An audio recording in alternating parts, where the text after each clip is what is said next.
drop your board? Yep. So, okay, so I wanted to bring up this book. I brought this up last week. I think that Hensche and Albers are kind of, you know, related souls in a lot of ways. Partially because if you're going to be color forward and be like a colorist full stop within your work, then understanding the relationships and the relativity of color has to go hand in hand. And so in this book, like in the cover here, we've got these two strips of red as identical strips of color. And then the rest of, and then the rest of it, I believe, is actually different, if I remember. These two might be the same as well, but I want to say that those are actually like a shade off, if I remember that particular color exercise correctly. Is it's just like, you're just going to fool them with one color. Right? All the other ones are different shades that manipulate it. And so I bring that up because, okay, in this kind of agglomerate of blocks here, I can start seeing that I don't have to look at... Bless you. Bless you. So I think there's two different approaches to this in terms of understanding what I'm trying to drive at today. The first one being that you can have one color that is identical that starts to look different, right? So we've got two identical red blocks. It's the same red, but they optically don't look the same. So I need to mix those differently, and I may even need to use different pigments to do that. Yeah. Would painting the same colors create the same effect or not? I mean, like, you know what I mean? You have the... Making them identical? Yeah, it'd be, right, making them identical, but with the same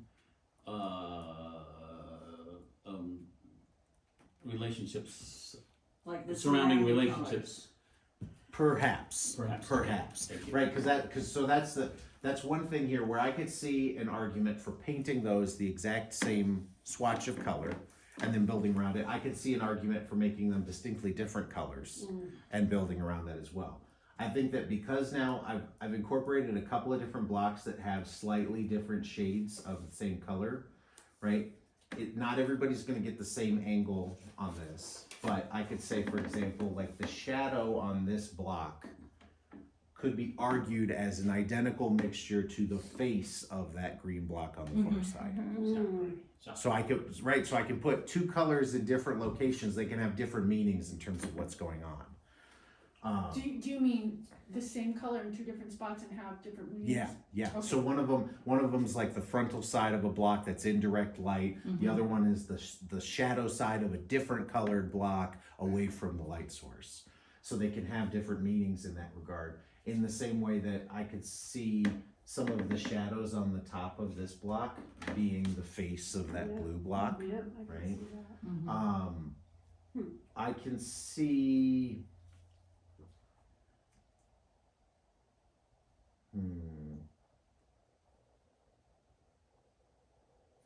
If I kind of if I start kind of manipulating the setup a little bit.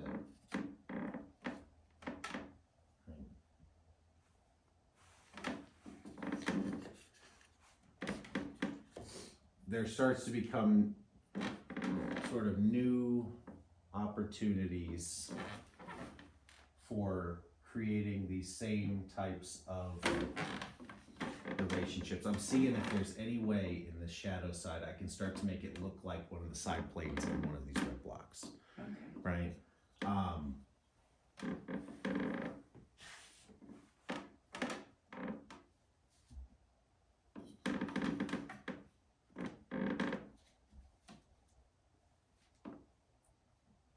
I can see another opportunity. Let me bring this block all the way over here. Let me start to kind of like shield that. See if I can start making the side of that block at all start to look like the face of the other one, right? So what this whole exercise is kind of designed to do is start to really identify like color relationship in the entirety writ large. Because it's very easy for us to go, yellow block, work in my yellow palette, next to blue block, work in my blue palette, next to other blue block, work in the same blue palette, next to green block, work in my, right? And that kind of like isolated approach to seeing color is going to make things look disjointed. It's probably gonna affect our understanding of being able to see the value in the color. And we're gonna get something that we can say, I made a blue block, a yellow block, a red block, but they just don't quite jive quite the way I'm seeing them up there. It just seems like I'm kind of putting colors down, right? This is a really strong opportunity for seeing, let's say I was to turn these in this direction. Seeing like, okay, like how much difference or similarity is there? And then when I start to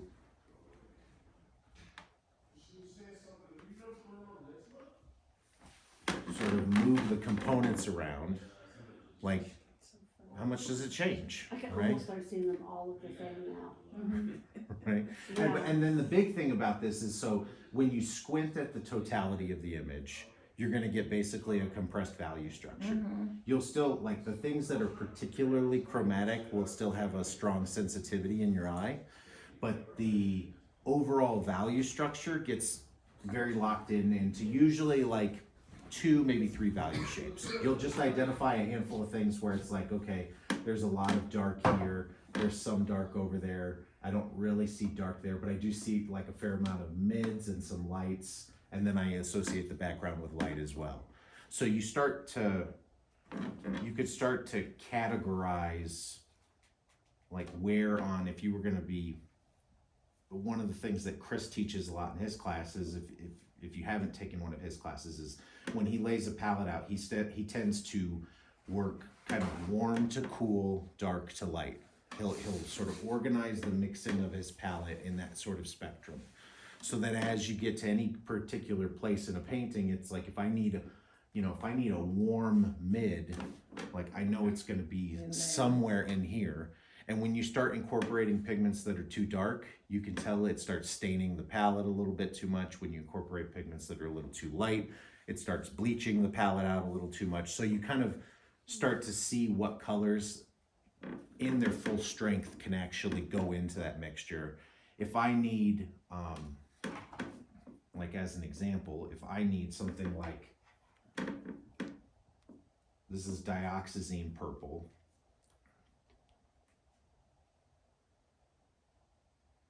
I've seen PV23, but I don't know what PV23 RS means. Somebody can tell me at some point, but pigment violet 23, basically. It's a permanent synthetic violet pigment, and I know that if I'm working on something over here in this light pink block, it's got a purplish tint to it. I know that I might want to take something like a cad red light, maybe lighten it down with some white, and then I want to lean it towards a direction. And it's like, maybe this is the color I want to choose. It's like out of the tube. It's like when I squint, it makes sense that a color like this can go into this block. Even don't think of it as purple and green, right? It's like I could see a color like this going into this block. I could see a color like this going into this block. If I separate these, I could arguably see a color like this maybe going into that red block, but I'm starting to really compete with value, right? So we're talking small amounts. So another way of perhaps approaching that is, if I need to get a color to influence that red, and I know that it's in, say, my squinting range of mid to light, I've brought this up a couple of different times, but it's like, mix a clean mixture. If you want to influence it and not change value, mix a separate clean mixture that will shift the color in the direction you want to shift it. Whether that's sort of changing the color, whether that's muting the color, whether it's graying it down with a literal gray, right? That moves me further down the road in the right direction.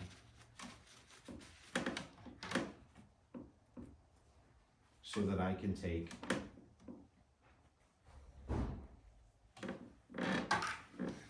a color roughly the same value and just slide it over a little bit. I don't know, like in isolation, I can look at that color and go, all right, in a naming sense, I think I'm feeling pretty good about one of these sides. In a color relationship sense, I don't know if that's the light side or if that's the dark side, right? I need more information to build it off of.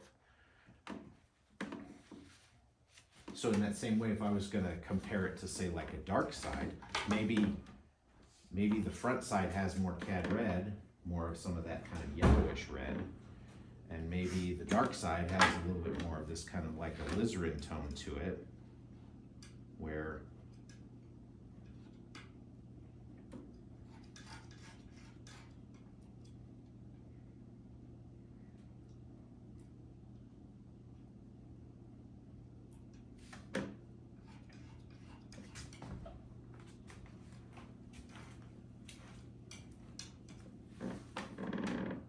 that feels like it's at least on the track of being a relatable relationship, right? I could say it's too purple, it's too dark, it's too whatever, but I'm in the ballpark now of kind of like naming that relationship. We've been doing a lot of that in terms of like individual blocks, but then if I can have the sort of the foresight to say that a color here or a color here is actually perfectly useful in another section of the painting, then the color relationships across the board are starting to link. The composition is linking through color harmony. And that's how you can have like forceful composition that's very color forward. Does that make sense? But there's harmony. But there's harmony, right?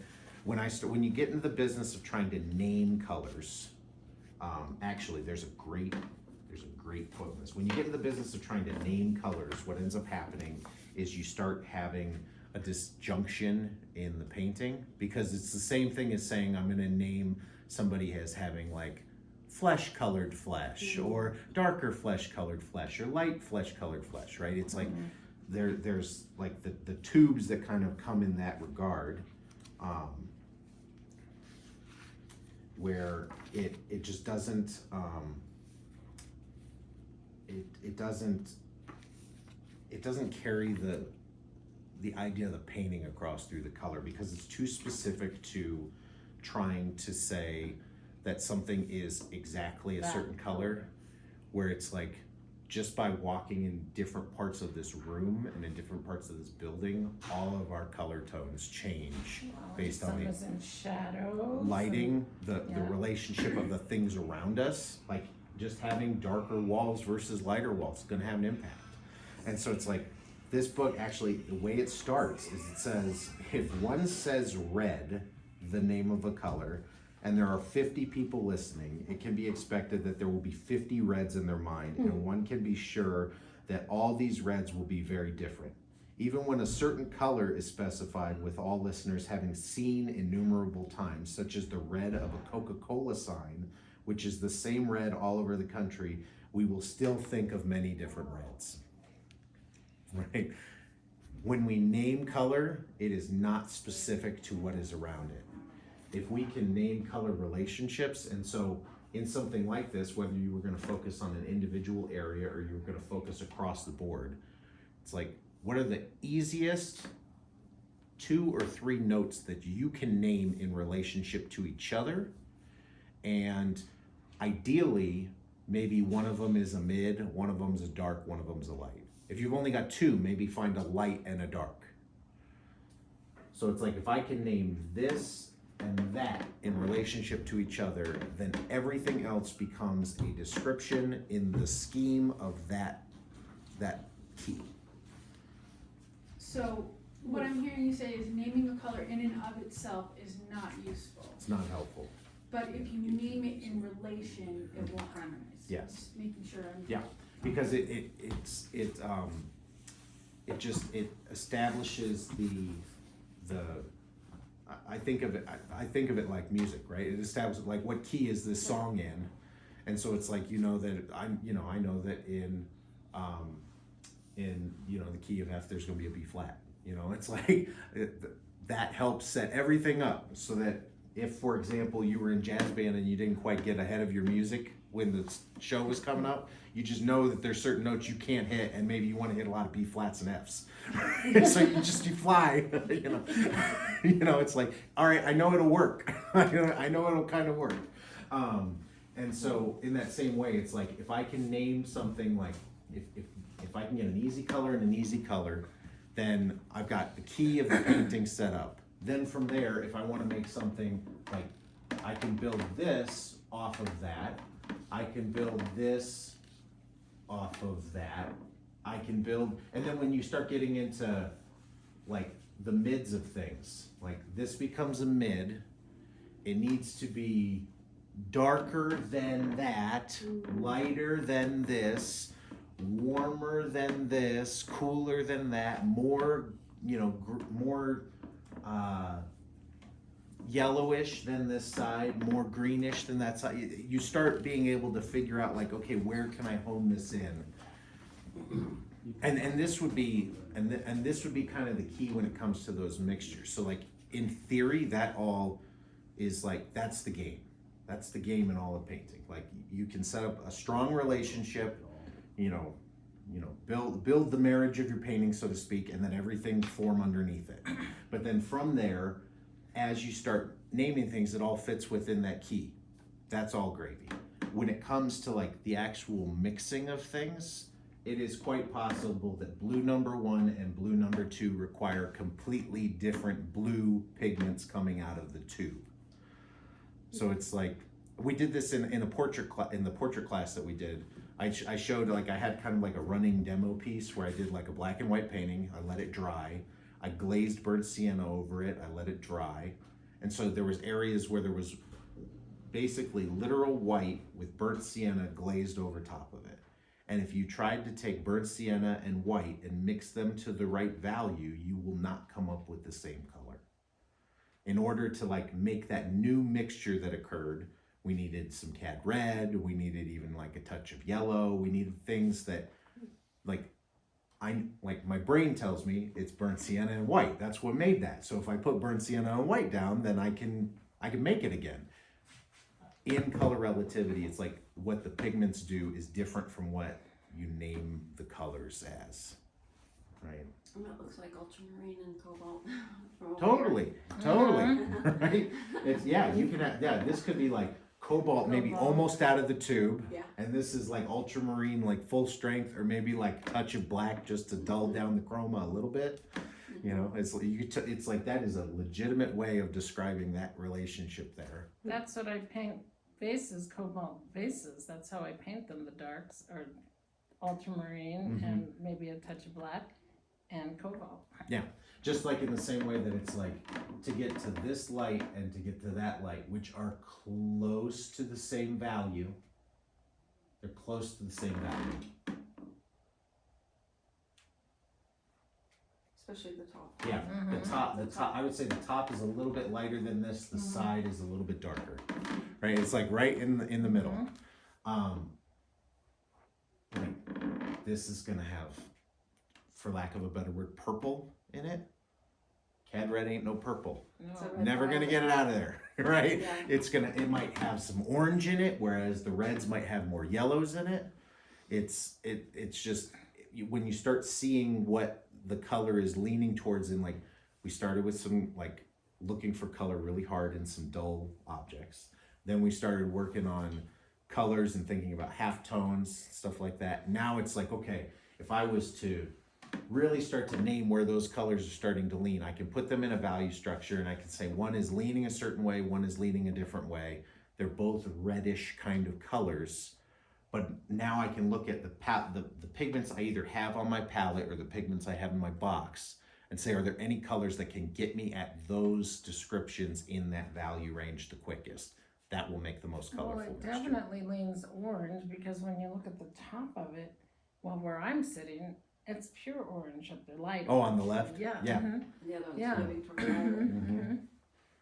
And in a weird way, it's like Right. I could see no cad red in this, No. but I could see cad red and white in that. Mhm. And then I could see maybe cad red, Orange. and I could see maybe cad red and some yellow in that, right?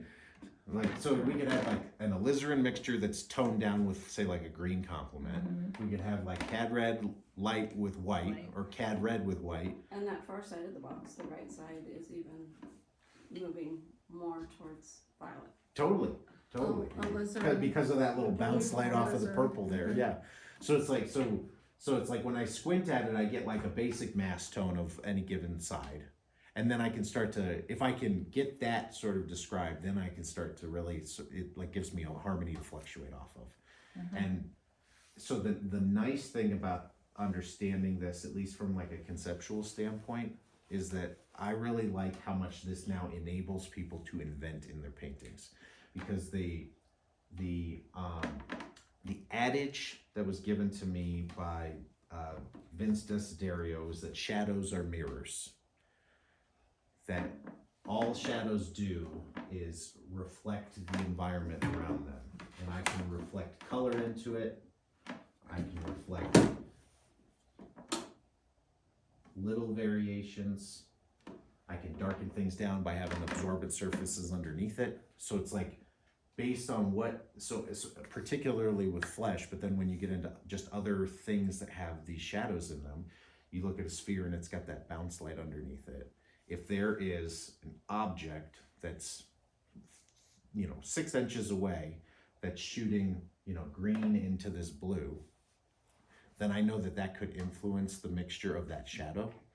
I know that despite how much things change, right? If I still squint at this, I still have a shadow. So it's not affecting value so much as it's affecting the temperature and the color notes within those dark masses. But if I want this type of impact from, say, like 3 inches away, then I can use that bounce light in there. From a painting standpoint, if I just want the visual dialogue to have this and this being connected to each other, as long as they're like oriented in the same direction, maybe I set it up so that this type of impact happens from a color mixing standpoint, but the composition has these things this far away. And all of a sudden your subconscious is basically saying like, I don't know why I keep going back and forth between this yellow block and that hand, but I'm finding a relationship there. It's like, I'm an inventor of my own world now. Now I own whatever I want to paint, right? And that's all like rooted in these really like basic in principle, complicated in practice fundamentals in color. Makes sense theoretically? Yes. All right, so I figure Okay, when you relate it to a painting that you're doing, when you relate that, it's like you do want to mix your colors like Chris does with the light and dark and the mid, but you want to keep them all in range, and then this totally makes sense then that you find those relationships, and the minute you squeeze out something that doesn't go with it and you put it on your palette, you go. I know that, like, for example, I have a friend from grad school that he did this really phenomenal painting. He was doing a lot of stuff with fashion and mannequins and models sort of posing with mannequins and things like that. And he did this painting where he did not have blue on his palette, but the palette, he had the harmony of the palette so ingrained in him. He had such a fine understanding of how these colors can mix together that he was taking Viridian and yellow ochre half burnt, which is kind of like raw sienna, and that was making a blue in his painting. And then the second that he kind of got the painting close to a conclusion point, he had kind of come to the determination that he wanted a little bit more blue in the painting. And I can't remember what he put in, a cerulean. He put something down on his palette that he started using into the painting. And he ended up having to like repaint the whole painting because it was totally like record scratch. Who invited that guy to the party? It completely felt like it was an out of character. A rogue color? Yeah, it was a rogue color in this, everything was in harmony, and all of a sudden there's this one thing that's now like ribing with everything. And so he had to make sure that the relationships of it, introducing this one additional color to the palette, created the harmony within it.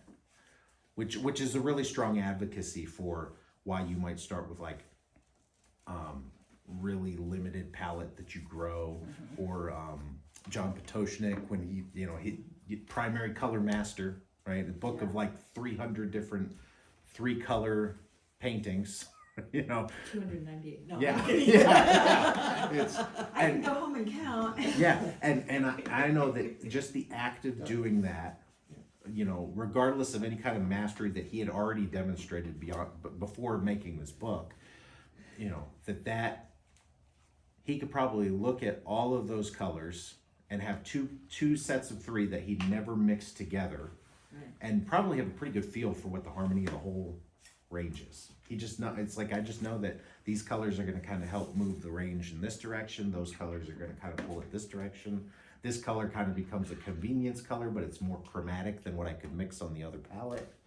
And so it's like, you've got, like, harmony becomes ingrained in how you see the colors. I did do a giant fail though. I did try and do, I bought some tulips at Trader Joe's and I decided to do it in this method. And so I really kept my colors very simple, and my greens, I don't know, it was a disaster. I'll show it to you later. You I'm haven't not sure. mastered this yet? No. It's like- When you see it's that, you're like- gonna go, okay. I mean, and there is like an underpinning advocacy for, like, I shouldn't say that you can't like over exaggerate your colors, but over exaggerating the colors you see within this. Just in the same way that, say I made this kind of violet mixture for this side here, and it's like I could see an opportunity to tone it down. I could always tone that color down later. Like, it's always better to, like, you know, have that forceful statement ahead of time. And at least when you walked in the room and you yelled, everybody knew that you could make volume. And then it's like, geez, like, Yeah. tone it down a little bit. Okay, Yeah. all right, I'll get it. But that- I'll get it into the space so that Right, it but makes that's sense. what happened to me. It's like I Yeah. totally ignored putting darks down. I was so worried about pure color.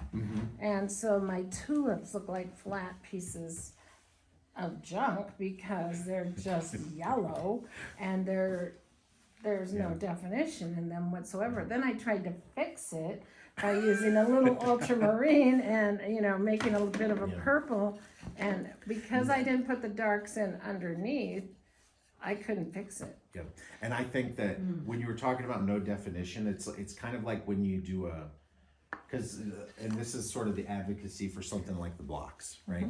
Is that there's no definition. It's all simple shape structure. Right. So the idea of, like, in this case, it's like if I wanted to do some of the wood grain on these or something like that, that becomes probably a secondary pass over this. But I have to, instead of thinking about that as a dark, it's like odds are, like, when I squint at it, some of it gets a little bit darker. Okay, I need a color that's a half step darker than what I currently have. Some of it just kind of fades away, and it tells me what I'm actually responding to is a color change. So it's the exact same value, but it's a color change. And, like, odds are in those tulips, like, some of those yellows probably could have color change that is identical in value. I But figured that, that out after the right. fact. But the first pass, it was like that yellow is like the first statement. That's what I Right? put on. If I need to used get pure you to yellow. Denver, it's not helpful for me to tell you, like, what the exit looks like when you get off. I need to get you on the highway first. Right. So it's like that's the statement on that initial direction. And then all of those directions after that become much more subtle to actually hone in on where we need to go. Can you tell me the artist again? Who's the primary? John Potoshnik. Potos. Sort of H-N-I-C-K. Yeah, I couldn't remember if there was a C at the end or I'm not. not sure if it's Ned, I'm putting Yeah, Potoshnik, yeah. Yeah, it's what it says. If He's you on if Instagram. you were to try and Google that name in the best kind of spelling that you can come They up would with, not. and then It'll put in come right plein up. air convention, it will come right up. Yeah. Yeah.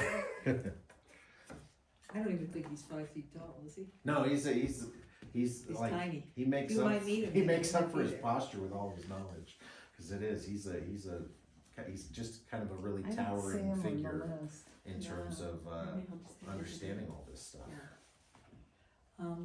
So what colors do you want us to put on our palette today? Yep.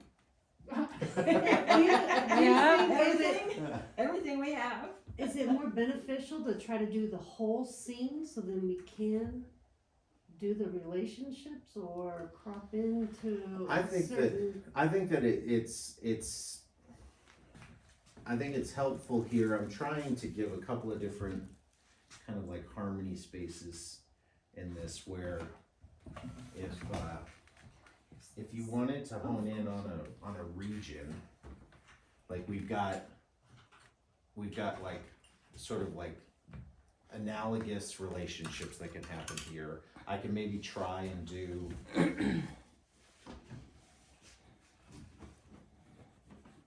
Oh, then it's half dark and light. Yeah, so I'm just getting mids. I'm gonna move over probably. Oh, that changes it. Hmm. So I think the big thing here is that if there's a chance for actually like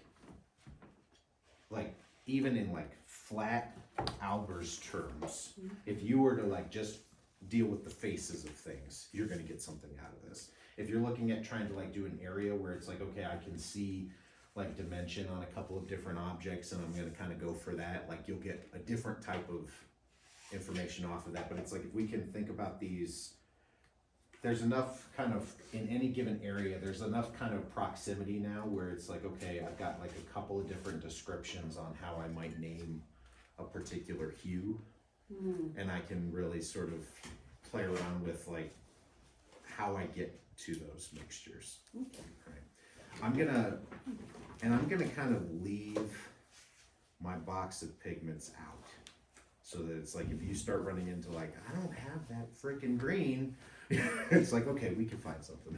Yeah. We can find something that we can introduce into your palette. We can take a minute to kind of see how it would harmonize with the other colors, how it might influence muting tones and stuff like that, and then we'll go for it.